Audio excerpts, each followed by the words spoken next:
I just came across a video where Babu Owino, the Member of Parliament for Embakasi East constituency and a very close ally of Raila Odinga, said that he was going to bring up evidence that President Uhuru Kenyatta's role in Azimio was actually a long con, and not by any chance to support Raila Odinga's presidency.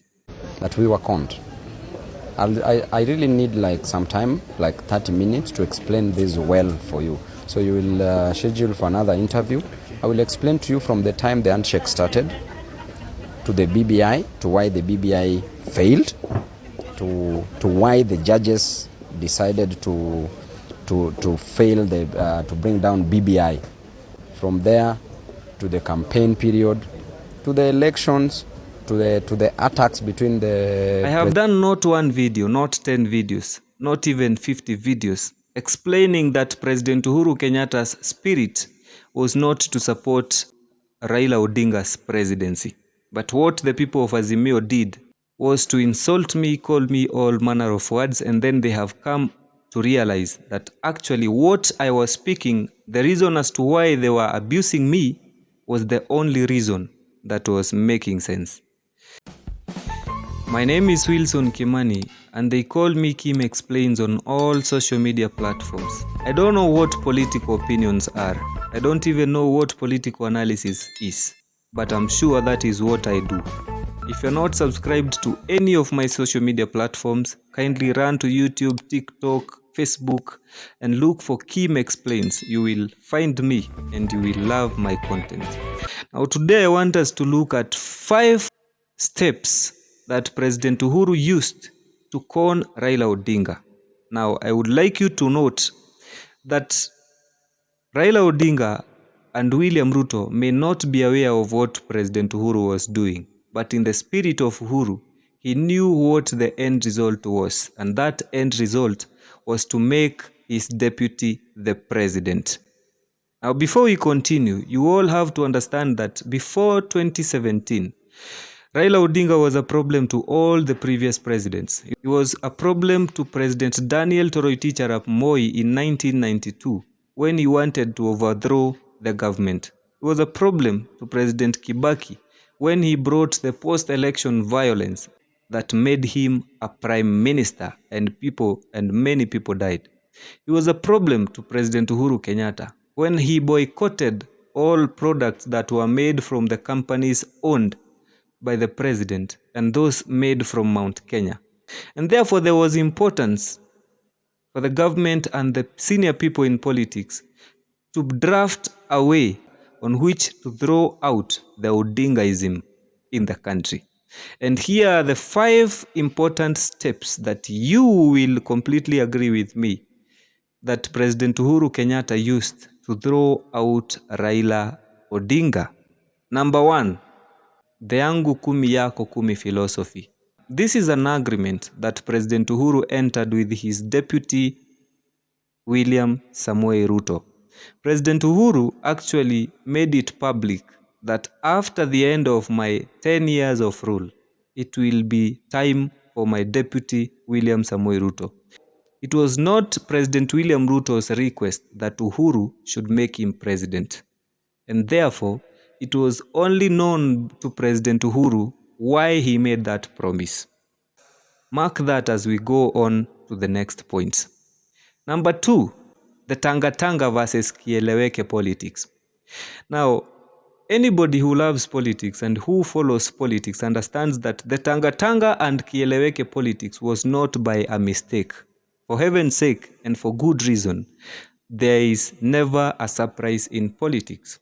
One of the political analysts, one Lee McQueenie, says that there is no surprise in politics. Everything is well cooked and well defined, and the result is known by those who are cooking. So, the Tanga versus Kieleweke politics was a tactical move to finish and to sacrifice the Jubilee Party so that it could, by the end of it all, benefit the then Deputy President, William Samoei Ruto. By the end of President Uhuru's rule, by the end of the 10 years, there was a plan to make sure that President William Ruto was not associated with the failures of Jubilee. And that is exactly what happened. However, to the detriment of Raila Odinga, they thought that Raila Odinga has come to Jubilee, he has divided the party, and therefore he will rule. He actually thought that that was one of the best tactics used in the army of dividing and rule. However, he forgot that he, Raila Odinga, was not the one who divided. It is President Uhuru who publicly declared the emergency of Tanga Tanga when he told people that the work of William Ruto was to Tanga Tanga in the villages, take views and take problems, bring them to the government for solutions. But when was President Ruto to bring the reports of what he found in Tanga Tanga? It was not during President Uhuru's reign. It was actually in a move to create the manifesto for the Ruto government. That Raila Odinga did not see.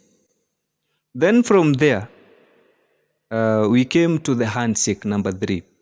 Now, the handshake was even to the detriment of Raila Odinga more than it was a problem to William Ruto. The handshake was to stamp the step number 2 that I have said, the creation of Tanga Tanga. I told you it was important for President Ruto not to be associated with the failures of Jubilee. And therefore the handshake brought Raila Odinga as the de facto deputy president in the Jubilee government.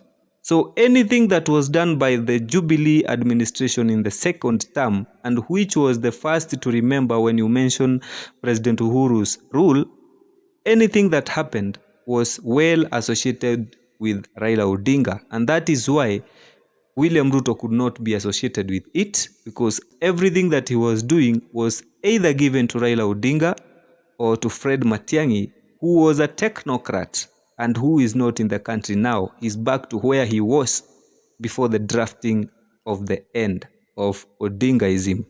As a matter of fact, it came to eat Raila Odinga in the end that Raila Odinga was a creation of the government. Now, there is nowhere in the world when a government project in matters campaigned work. Not in the by-election and not in any election.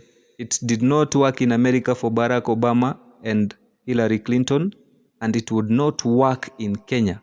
And that was one of the major reasons why Raila Odinga had to be brought in the government, so that as the government project he could fail, and now the initial project, the de facto project, William Ruto, could pass. Number 4 was more relying on number 3 and number 2, the BBI disguise.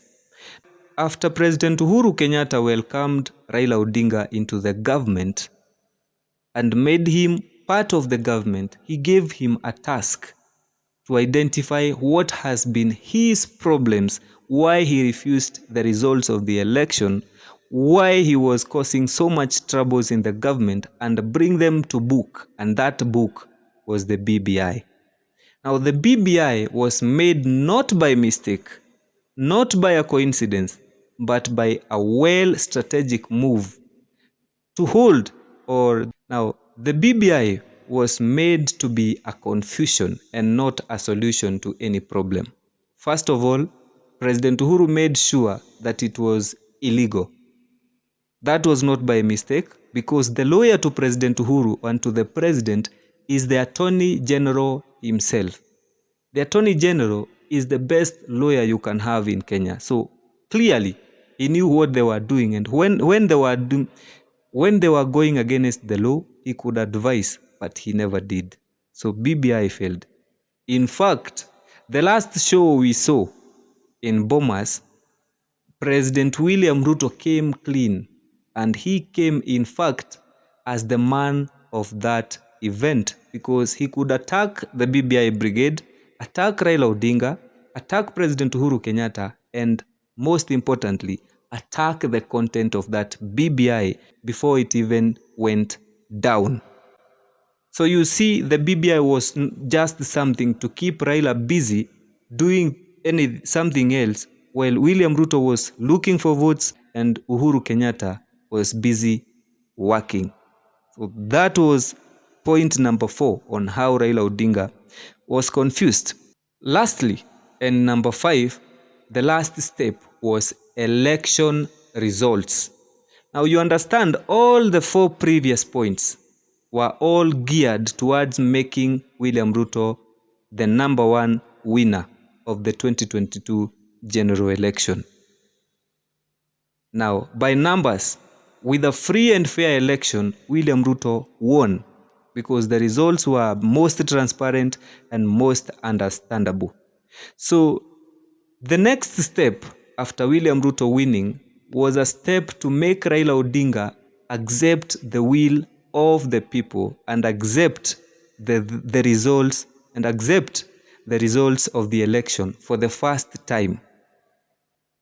So President Uhuru Kenyatta acted as the chairman of Azimio. Then he had a project called Martha Karua as the deputy president. Now, the role of Martha was to pretend that as a lawyer, he knows how things happen as a lawyer. So once they go to court, Raila Odinga could put all his trust on these senior counsels, Martha Karua and Kalonzo Musyoka, and not to focus so much on collecting evidence that could overturn the election.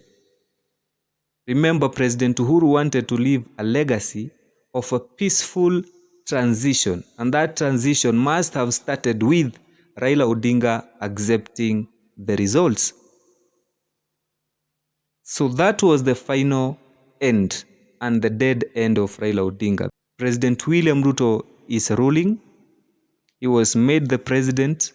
He won the seat fairly and squarely, and he is now ruling without any problem.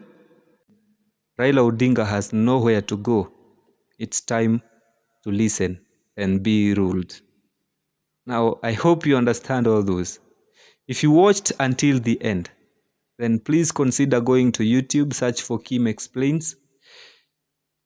Subscribe to my YouTube channel and leave a comment to this video. Thank you and have a nice time.